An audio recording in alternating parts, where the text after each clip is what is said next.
Hello everyone, welcome to another video on Agents of S.H.I.E.L.D. The most recent episode that I watched was The Well, which is the 8th episode. It aired last week. It had that Thor the Dark World tie-in. So if you haven't seen this episode and plan to, if it's still sitting on your DVR, please do so before watching this video, because I talk about everything that happens in the episode and don't leave anything out, or at least, I don't leave end stuff out. So spoilers, big spoilers, watch out. If you want to share any of your thoughts with me on this episode, or just thoughts in general, feedback, whatever, best place to do that is link below the Facebook page that I've set up. None of that Google Plus nonsense you have to deal with. This episode was directed by Jonathan Frakes, aka Mr. Riker, Commander Riker, William Riker, from that ship called the Enterprise. He directed a couple of the Star Trek films, as well as a lot of episodes of TV here and there, plus a couple other films that aren't Star Trek. This episode wasn't written by Mr. Joss or his brother, yeah, that's noteworthy, I suppose. So the whole business with Thor. First of all, a couple thoughts on the latest Thor movie, which came out a couple weeks ago. Good movie, I enjoyed it. A lot of fun stuff. I particularly like the being John Malkovich-like climax, which characters are popping in and out of different environments arbitrarily. Not sure how Natalie Portman, Stellan Skarsgård got that device that did that to actually work, but it was goofy and fun, and I enjoyed it. But I liked even more the scene where the Dark Elf ships invade Asgard and blow the place sky high. That was a really cool scene. That was probably my favorite scene in the film. Yeah, overall I liked it. However, Mikaelith, the chief bad guy, not much of a character. I mean, when you've already got Loki hamming up as the antagonistic character, you don't really need another villain like him. And he looks even duller next to Loki, but he was already dull to begin with because the guy just doesn't have a character. He's played by Christopher Eccleston, who's a really good Scottish actor, played Doctor Who for a season. And all he was basically in this episode was a guy who liked things better the way they were and wants to put it back that way, and so he's going to destroy a lot of stuff and plunge people into darkness and eliminate life and what have you, and Thor needs to save the day. Which, if you've seen the latest episode of Agents of S.H.I.E.L.D., you know happened, because that takes place after the big climax, which took place in Greenwich, England. The episode starts off with the team, led by Coulson, doing cleanup in Greenwich, collecting rocks and other bits of alien artifact, possible alien artifact technology, what have you, to make sure it doesn't fall into the wrong hands, and so on. But there really isn't a big to-do about the actual events of the film. There's no spoiler-heavy stuff involving Loki or Thor. It's just a matter of, the world didn't come to an end, Thor stopped it, things are fine, which is usually what happens at the end of any Marvel film. Things are generally fine at the end. I mean, we have more Marvel movies to make, so, or we don't. We watch them. But they have more Marvel movies to make, so it's a safe bet the universe is not going to be destroyed, even though that seemed like a possibility. It's like never really a possibility. So, yeah, they get sidetracked from that task pretty early on when they have to go to Seville, Spain. Excuse me, I've got all my notes here. And meet with somebody named Dr. Elliot Randolph, who's played by Peter MacNicol. Now, I became a fan of this guy when he was on Alan McBeal. So it's cool seeing him. And he's a historian. He is now a historian. He redefined his job after it became clear that aliens were real and all that Norse stuff from the gods of Norse mythology were actually real people off in the galaxy somewhere. So now he describes himself as a historian. And in the first scene, you see him talking with a young female attractive student who he then arranges to have dinner with. I'm like, oh, he's a little bit of a player. Very good. So it starts off with, of course, a couple of Norwegians, Jakob and Petra, who look like a couple. They saw a tree down and they retrieve a portion of this Asgardian staff. So they go to Peter MacNicol for help. Now, of course, the twist comes when we find out about him being an Asgardian.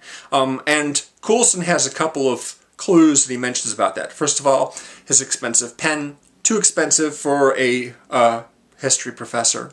How he was really calm in captivity, how he didn't seem to be curious at all about Thor. But for me, the bigger tip-off was the fact that he knew where that portion of the staff was, right away. He found it much too easily as soon as they talked to him about it. He's just like, oh, I got to go get the staff. Like, that wasn't a tip-off? You didn't think that maybe he was an Asgardian because of that?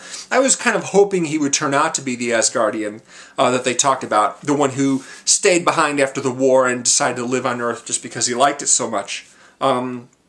He also, of course, since they found the artifact in Seville, there's another tip-off there, and he seemed to really know the character that he was talking about, this mythological character, quite well. It wasn't just something that he had gleaned from the writings, the ancient writings and what have you. As it turns out, he fell in love with a French girl in 1546, told her the story, the legend, to impress her, and then her brother, who is a monk or priest or something, goes and writes it down in very florid language, and it becomes legend, and he really didn't want his story to get out at all. So he's begging Coulson, please don't tell anyone I'm actually Asgardian. I want to stick around here. I enjoy Earth. I don't like breaking rocks off at Asgard. That's not the life that I wanted. Plus, he's immortal. He gets to change. He gets to see cultures rise and fall, and one of my favorite lines of the episode, Sky is talking about, he's lived through all the scary stuff rather than just read about it. The Crusades, Black Death, disco. So he was a highlight of the episode. What wasn't a highlight so much was the people I call the Norse Jerks, which is a group of Norwegians who basically want to use the staff and the power, the strength, the rage that they get from it, so they can basically just run riot and smash stuff and howl and be primordial and stuff like that. They're a lot like McAuliffe. They don't really have characters either. And a lot of the men actually look quite a lot alike, which was confusing. So you have these scenes where people get their hands on the staff and they feel the rage. That's what happens to war. They feel the rage, they feel the power, and then they just do a lot of fighting and stuff like that. But yeah, they don't really have characters so much as they just want to feel primordial, I guess. I don't know. That's kind of what I got from it. I made a few notes about things like the Berzerker Staff and the fact that Ireland is where the monastery is located, where the last portion of the staff's, the head of the staff actually, it looks like the head of the staff. Just in order to keep stuff straight. Yeah.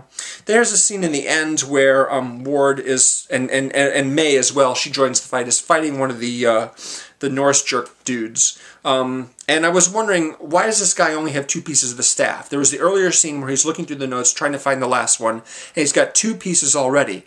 But when he goes and retrieves the 3rd piece, he only has one of the other pieces with him. What's up with that? And also, did he betray all the other Norse people because he went and found the thing by himself? Because there was no one with him when he got that 3rd piece at the monastery. But then all of his friends show up, and they start fighting, but it wasn't like, where were those guys? Why weren't they with him? Why did they get there late? Were they trying to catch him and get the thing back from him? And if so, they sure weren't acting all that angry about it. And then, of course, after a whole bunch of guys come in and Ward has to fight all of them, then, of course, Jakob and Patrick show up, and he fights them, or May fights them, and she apparently can handle the rage a lot more easily than Ward can. The title of this episode is The Well, and that comes from this flashback that Ward has when he touches the staff, to this moment where he was bullied into keeping a kid down at the bottom of a well and not lowering the rope to him and stuff like that.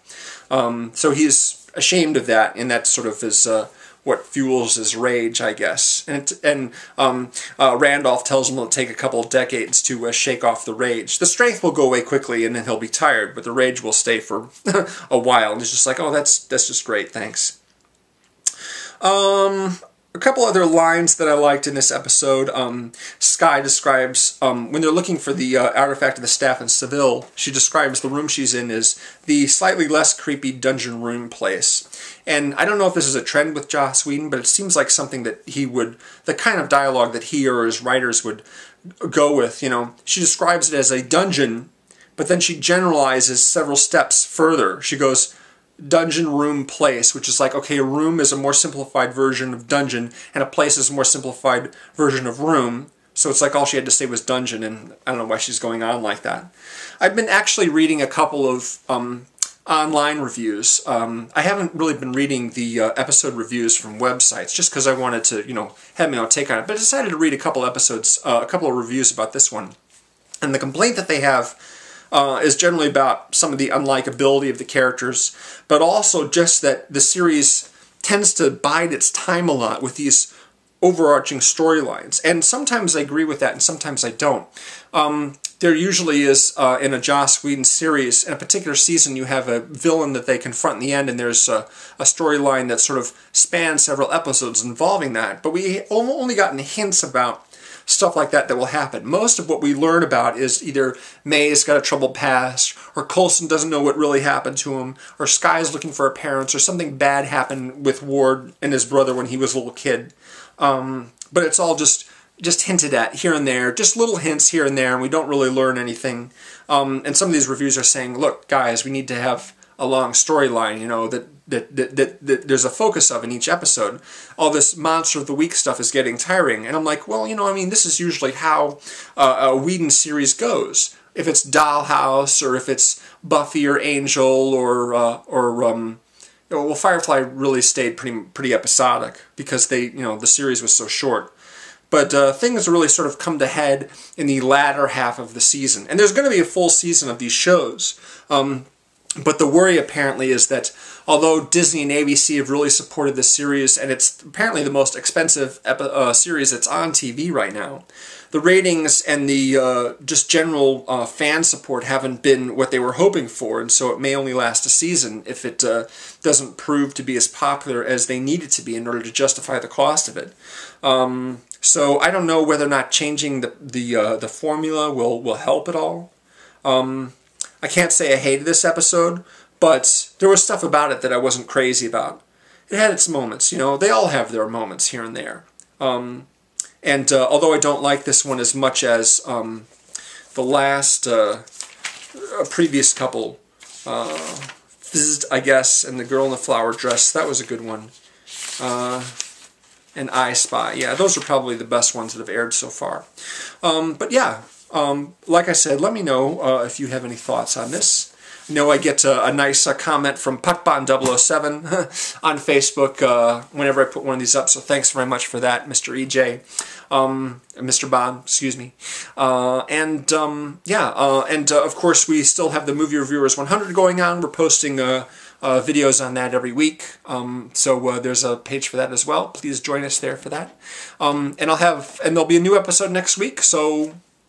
No, not this week. Tuesday night. Exactly, right. I try to post these late just so everyone has time to watch the episode before I talk about it. Thanks again, and I'll see you again real soon. Bye.